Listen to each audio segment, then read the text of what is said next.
A Harvard student was found dead in her own home, leaving investigators with no clues as to who committed the crime. The incident gained media attention and sparked some bizarre speculation, but the investigation dragged on for decades. Nearly half a century after the crime, it wasn't the police who solved the mystery, but rather a group of determined civilians committed to uncovering the truth. Jane Britton, born on May 17, 1945, in Boston, Massachusetts, was the daughter of a vice president at Radcliffe College in Cambridge and a scholar specializing in medieval history. Naturally, Jane developed a deep interest in history from an early age. While still in high school, she had already decided to pursue a career in anthropology. An excellent student, she also had a musical talent for the piano, enjoyed painting, and loved horseback riding in her free time. After graduating with honors, she enrolled at the college where her father taught and quickly stood out among the students. Eventually, Jane's hard work paid off when she was accepted into Harvard University's prestigious graduate program in anthropology, where she began her journey toward a doctoral degree. During her second year, Jane had the opportunity to participate in an archaeological dig in Iran, working under the supervision of a renowned academic. She made a positive impression, not only on her mentors but also through her significant contributions to the excavation. Beyond her academic success, Jane was well-liked among her peers and had started a romantic relationship with a fellow student named James. On January 7, 1969, 23-year-old Jane was scheduled to take her final exams, excited to finish her studies and begin her professional career. However, that morning, she failed to show up for her exam. James, noticing her absence, tried contacting her several times before the exam began, but without success. Other students and professors were also puzzled by Jane's sudden disappearance. After class, James decided to go to her apartment, located about a 15-minute walk from the university campus. Upon reaching her floor, James knocked on the door, but there was no answer. Donald, a fellow classmate and mutual friend who lived next door, came out after hearing the knocking and mentioned that he hadn't seen Jane since the previous night, adding that her apartment had been silent ever since. James knocked several more times but still received no response. At that point, James began to worry. He knew that Jane's front door lock was practically broken, so he tried the handle, and the door opened. Upon entering the apartment, nothing seemed out of place except for one detail. It was very cold. When he reached the kitchen, James noticed that the window was wide open, despite the winter chill. He then went into Jane's bedroom and found her lying face down on the bed. Her nightgown was lifted, which struck him as odd. James quickly left the room and asked Donald's wife to check on Jane, thinking she might just be ill or in a deep sleep. However, when Donald's wife came out of the room, the expression on her face said it all. She was speechless, but James understood immediately. He returned to the bedroom and saw Jane's face covered with a rug and a coat. After removing them, he realized she was dead. James immediately called the police. When officers arrived, they quickly realized they were dealing with a mysterious case. One of the first things detectives noticed was that there were no signs of robbery. Jane's jewelry, money, and other valuables were still there, ruling out theft as a motive. There were also no signs of a struggle in the apartment, leading investigators to believe that the killer may have caught Jane by surprise, possibly while she was sleeping. This theory was supported by the lack of disorder typically seen in financially motivated crimes or forced entries. The theory gained traction when it was confirmed that none of Jane's neighbors had heard anything unusual. The autopsy revealed that Jane had been struck multiple times in the head with a blunt and heavy object, possibly a hammer or a large stone. Speaking with James, police learned that the night before, Jane and he had gone out for dinner with other students and then went ice skating. James said he walked her home afterward and left around 11:30 p.m. Donald and his wife told investigators that about an hour later, Jane stopped by their apartment for a quick glass of cherry wine. That was the last time anyone saw her alive. According to the medical examiner, Jane was likely killed about 10 hours before her body was discovered, suggesting the attack happened shortly after she returned to her apartment. The apartment offered few clues to detectives. Forensic technicians found some unidentified fingerprints that didn't belong to any of Jane's friends or neighbors. These prints could have belonged to the killer, but unfortunately, at the time, advanced fingerprint databases did not exist, making identification difficult. The police could not match the fingerprints to anyone in their files. As for how the killer got into the apartment, investigators had a few theories. One was that the front door lock, known to be broken, allowed someone to simply walk in. Another possibility was the window locks, which were just as unreliable as the door. Jane lived on the 4th floor, and there was a fire escape right next to her apartment, making it possible for someone to climb in. This second theory gained traction after detectives interviewed building residents, and a child reported hearing noises on the fire escape that night. However, the child said it happened around 9 p.m., and Jane didn't return home with her boyfriend until 11:30 p.m., making that account less relevant to the timing of the crime. Another witness, however, gave a more promising account. She claimed to have seen a man leaving the building in a hurry around 1:30 a.m. Unfortunately, she couldn't get a clear view of his face, only recalling that he was about 6 feet tall with an average build. Her statement helped police create a more solid picture of a potential suspect, though concrete evidence was still lacking. The timing provided by this second witness aligned with the estimated time of the murder, but without more details, police had little to go on. Still, based on both testimonies, detectives began to consider the possibility that someone had climbed the fire escape around 9 p.m. and waited for Jane to return home. Donald also shared another important detail with police. He said that earlier that night, before Jane got home, he had entered her apartment to use the fridge where he and his wife stored some of their groceries. He didn't notice anything unusual at the time, suggesting the killer either hadn't entered yet or was hiding outside on the fire escape. Of course, it was also possible that the child had simply mistaken the time. Still, detectives couldn't rule out another possibility, that these details had nothing to do with the crime at all. They learned that many tenants in the building kept their windows open during winter due to the building's overly strong heating system. The next morning, news of Jane's tragic death spread across the university and quickly made headlines nationwide. The police were under intense pressure, as students at one of the most prestigious universities in the country were terrified that the killer might still be at large on campus. Before long, a new theory emerged among investigators and the academic community, attempting to explain the crime and ease tensions. The idea that the killer might be a fellow Harvard student came from an unusual piece of evidence found in Jane's bedroom, a reddish powder, similar to ochre or iron oxide. One of Jane's professors explained that in some ancient cultures, particularly in places like Iran, where Jane had recently worked, it was traditional to sprinkle such powder on the deceased during burial rituals. This led to speculation that the killer could have been someone with anthropological knowledge, possibly even someone who had traveled to Iran with Jane. The theory gained weight when considering that there were no signs of robbery, not even missing cash, suggesting a personal motive. Although the police weren't fully convinced, they couldn't ignore the possibility. Investigators created a list of around 100 anthropology students and professors and looked into each one, but no solid suspects emerged. Sometime later, another theory surfaced. Jane may have been the victim of a serial killer. 5 years earlier, another female student had been murdered in the same building, just 2 floors below Jane's apartment. This chilling coincidence raised the question of a potential link between the 2 crimes, suggesting the possible presence of a serial attacker in the area. Police needed to explore this possibility, as identifying a pattern could help guide the investigation.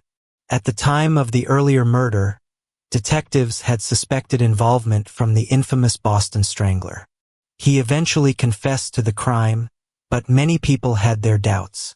It was believed that he might have given a false confession, something not uncommon in high-profile cases. Moreover, when Jane was murdered, the Boston Strangler was already being held in a secure psychiatric facility, which virtually ruled out the possibility of his involvement in the crime. Although detectives had no solid leads on Jane's killer, local newspapers were busy formulating theories and pointing fingers at Harvard University itself. The institution had acquired the building a few years earlier and began housing students there, but the property was in poor condition. Most of the apartment locks didn't work properly or were jammed, and the windows were equally vulnerable, easily opened from the outside without much effort. Residents reported these weaknesses to the police during the investigation. Due to these conditions, newspapers launched a series of criticisms against the university, accusing it of neglecting student safety by allowing them to live in such an insecure building. The state of the building and the lack of proper security measures fueled speculation that the crime might have been facilitated by the lack of protection at the entrances and windows, indirectly placing blame on the university. While the police continued to search for clues that could shed light on the crime, they conducted polygraph tests on Jane's boyfriend and neighbors, questioned several suspects, and even installed cameras at Jane's funeral to record all attendees. Detectives identified every person who attended the funeral, but none of them appeared to be connected to the crime. Weeks went by without any progress in the investigation. Then, on February 6th, nearly a month after Jane's case, police discovered a 50-year-old woman named Ada Bin. Her body was found in an apartment about a mile from Jane's. Ada was lying face down on the bed, her nightgown pulled up and her head covered with several blankets, just like Jane. Ada had also been struck on the head with a heavy object, and everything indicated that she had been attacked while sleeping. The local media quickly highlighted the striking similarities between the two cases, suggesting the possibility of a single killer. However, for some reason, the police chose to reject that theory, perhaps due to differences in the victims' profiles or other evidence that wasn't disclosed to the public. Even so, Ada Bin's discovery raised new questions and heightened tension and fear within the community, especially among students and residents near the Harvard campus. The police's statement that there was no connection between Jane and Ada's cases was met with a predictable wave of skepticism. Most students and local residents were convinced that a serial predator was on the loose and could strike again at any moment. Yet, as with Jane's case, investigators were unable to find solid leads linking the two crimes, and the second investigation also lost momentum over time, ultimately going cold. Over the years, detectives revisited the case periodically, but every attempt to reopen it failed to yield new clues. At one point, the local police department decided to hand the case over to the state police, who launched their own investigation. Unfortunately, this new approach also failed to produce concrete results. In the late 1980s, with the advent of DNA analysis becoming a standard forensic tool, detectives decided to revisit the physical evidence from Jane's case. During the review, they found a set of samples collected from her body. The lab was able to isolate a small trace that likely belonged to the suspect. This discovery offered hope of finally identifying the killer, thanks to advances in DNA technology. However, the amount of semen found was too small to build a complete DNA profile. Years later, after the FBI's National DNA Database was established, analysts tried to match the genetic material to potential suspects, but there were no hits. In 2006, investigators tried again using more advanced technology in hopes of a breakthrough, but once again they made no progress. The case remained unsolved for many years, until a group of amateur detectives decided to get involved. One member of the group was a retired writer who, at the time of Jane's case, had been a young reporter on his second day on the job. Fascinated by the case ever since, he decided to revisit it years later with the goal of uncovering the truth and writing a book about what really happened. Another member was a journalist affiliated with Harvard University. Upon learning of Jane's case, which had occurred so close to her own campus, She felt deeply motivated to help solve it. The third member was a forum moderator who ran a website dedicated to unsolved crimes. She was also determined to uncover the mystery behind Jane's case. The trio began investigating and submitted several record requests to the police, but nearly all of them were denied. The few documents they were able to obtain were mostly old newspaper clippings that contained only superficial facts and offered no detailed information or new leads. At the time, the practice of keeping police records sealed was common in Massachusetts, unlike other states where police departments were more transparent with cold case files. However, the group of amateur detectives wasn't willing to give up. They took their fight for transparency to an appeals court, arguing that releasing information had already helped solve other old cases by involving more people and generating new leads. Unfortunately, the court rejected the group's petition. Even in the face of that setback, they didn't give up. Over the following years, they continued to file lawsuits against the district attorney's office, one after another, all rejected. However, the pressure they exerted made a difference. After years of persistence, the authorities finally agreed to reopen the case in 2017. Experts reanalyzed the biological evidence from the crime scene, and this time they managed to extract a relatively stable DNA sample. When they compared this sample to the FBI's database, they obtained a partial match to a man named Michael Sumter. However, the match wasn't strong enough to support a court indictment, as the sample wasn't sufficient to generate a complete DNA profile, making it difficult to confirm Michael as the killer. Still, the discovery marked significant progress and a potential lead for future investigations. Even so, detectives began digging deeper into Michael Sumter, hoping to find something solid linking him to Jane. He had a criminal record that included 3 separate sexual assaults, which explained why his DNA was in the system. These convictions occurred in 2010 and 2012, when police solved 2 cold cases from the 1970s by linking them to Sumter using old DNA samples. All of his known crimes had taken place in Boston, not far from Harvard. Investigators also discovered that, at the time of Jane's murder, Sumter was dating a woman who lived near the university. Moreover, he matched the description of the man seen hurriedly leaving Jane's building, both in height and build. All of this evidence pointed to Sumter as a likely suspect. However, there was a major obstacle. Michael Sumter had died of cancer in 2001. That meant it wasn't possible to obtain a direct DNA sample from him. Determined not to give up, detectives decided to look for a close male relative who was still alive, hoping to establish a genetic link. Eventually, they discovered that Sumter had a living brother. This discovery allowed investigators to attempt obtaining a DNA sample from Sumter's brother, which could help confirm the connection between Michael Sumter and the crime, based on genetic similarity between siblings. After some time, they were able to locate Michael Sumter's brother, who agreed to provide a DNA sample.